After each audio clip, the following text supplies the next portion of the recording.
নিয়োগ দেওয়ার পরে তারা আমাদের কোনো খোঁজ খবর যোগাযোগ রাখে না। তাদের থেকে আমাদের 24 ঘন্টা শ্রম দেওয়ার পরেও আমাদের ন্যায্য দাবিটা আমরা পাই না। চাকরি করি, আমি রূপপুর হসপিটাল থেকে আসছি। ওইখানে আমি আয়াপদে আছি। এখানে আমাদের আজকে 3 মাস চলে গেছে, 4 মাস ট্রেনিং, আমাদের কোনো বেতন নাই। তারপরে আমাদের চাকরির কোনো নিশ্চয়তা নাই। তারপরে আমরা মনে করেন সবাই মিলে অনেক পরিশ্রম করি, আমাদের একেবারে মূল্যহীন। মনে করেন আমাদের কথা বলতে গেলে গাছের পাতা যদি কাগজ হয়, সাগরের পানি যদি কালি হয়, গাছের ডালা যদি কলম হয়, সব কিছু বন্যা দিতে শেষ করা যাবে না। আমাদের একটাই ডক্টর ইউনূস স্যারের কাছে চাওয়া এবং দেশবাসীর কাছে চাওয়া, প্রশাসনিকের কাছে চাওয়া, আমাদেরকে যে চাকরিটা ঠিক রাখা যার ডাইরেক্টর স্যারের আন্ডারে দিয়ে আমাদেরকে বাঁচায়।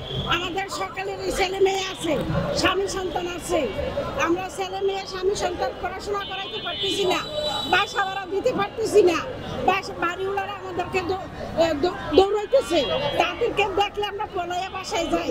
তারপরে আমরা এমন কিছু চাই না যে আমাদের বাড়ি গাড়ি লাগবে, আমরা যাতে দুমুঠো ডাল ভাত খেয়ে বাঁচতে পারি সম্মানের সহিত, এবং নিজের মা বাবা আছে, মা বাবা শ্বশুর শাশুড়ি আছে, তাদেরকে যেন একটু করতে পারি, সমাজের সাথে একটু সুন্দরভাবে দাঁড়াইতে পারি, এইটুকুই আমাদের চাওয়া, এইটুকুই সরকারের কাছে আমাদের চাওয়া।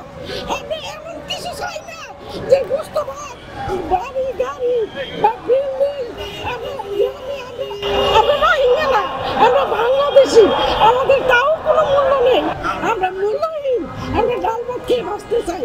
এই এখন আবেদন, আমরা 8 লক্ষ আউটসোর্সিং ভাই বোন আছি, যুবক যুবতী, কারো বয়স শেষ, তাদের যদি এখন চাকরি চলে যায়, বেতন না পায়, তাদের নির্ধারিত মৃত্যু ছাড়া অবদানিত আর কিছু থাকে না, সব কিছু তাদের জীবনে এখানেই শেষ। আমি ইউটিউব থেকে আসছি, মিডিয়ার ভাই আছে আমাদের হয়ে ডক্টর ইউনূস স্যারের কাছে, প্রশাসনিক যার কাছে বললে আমরা বাংলাদেশের মানুষ হয়ে সামাজিকভাবে ছেলে মেয়ে সংসার, শ্বশুর শাশুড়ি, বাবা মা ডাল ভাত খেয়ে একটা বস্তিতে বাঁচতে পারি, এইটুকুই চাওয়া, এইটুকুই ফরিয়া। আমরা গাড়ি বাড়ি বিল্ডিং কিচ্ছু চাই না। আমাদের দিকে তাকান, আপনারা আমাদের কথাগুলা ডক্টর ইউনূস স্যারকে জানান। আমাদের ছেলে মেয়ে নিয়ে বৈষম্যের জন্য রাস্তায় দাঁড়াইছি, মনে করছি সরকার, হাসিনা সরকার যদি চলে যায়, আমাদের ছেলে মেয়েকে আমরা ভালোভাবে একটু পড়াশোনা করাইতে পারবো, আমরা ডাল ভাত খেতে পারবো।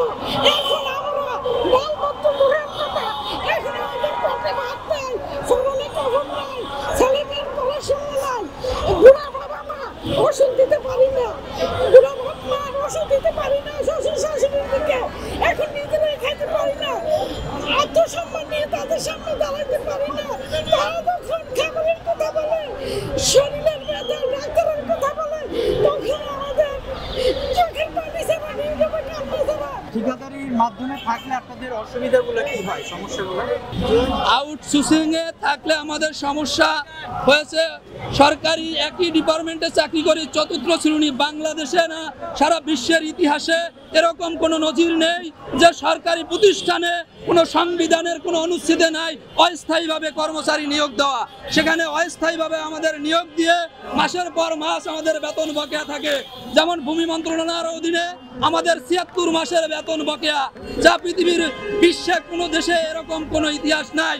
এবং ঠিকাদার প্রতিষ্ঠানগুলো আমাদের কাছ থেকে 1 থেকে 1.5 লাখ 5 লাখ পর্যন্ত টাকা নিয়ে বলে তোমাদের চাকরি সরকারি হবে, এই মর্মে তারা বিভিন্ন রকম প্রতারণা, সরকারি আমলা সচিব মহোদয়দেরকে কনভিন্স করে তাদেরকে ঘুষ জালিয়াতি বাণিজ্যের মাধ্যমে নিয়োগ প্রথা চালু করে, নিয়োগ দেওয়ার পরে তারা আমাদের কোনো খোঁজ খবর যোগাযোগ রাখে না এবং মাসের পর মাস আমাদের বেতন বকেয়া, আমাদের শিক্ষা চিকিৎসা কোনো ধরনের সরকারি ফ্যাসিলিটি আমরা পাই না এবং মাসের পরে যে ন্যূনতম আমাদের বেতন ভাতা, সেই বেতন ভাতা থেকেও আমরা বঞ্চিত হই।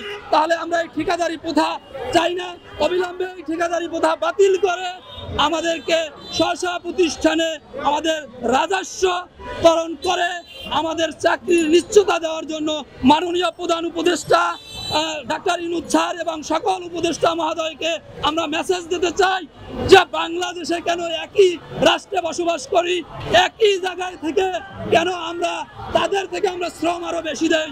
যারা স্থায়ী কর্মচারী আছে তাদের থেকে আমাদের 24 ঘন্টা শ্রম দেওয়ার পরেও আমাদের ন্যায্য দাবিটা আমরা পাই না। এর জন্যই আমরা আজকে রাজপথে লং মার্চ টু ঢাকা ঘোষণা করেছি। রাজপথে আমাদের দয়া দাবি আদায় করার জন্য আমাদের শরীরের শেষ রক্তবিন্দু দিয়ে হলো আমাদের দাবি আদায় করে আমরা আমাদের কর্মক্ষেত্রে ফিরে যাব।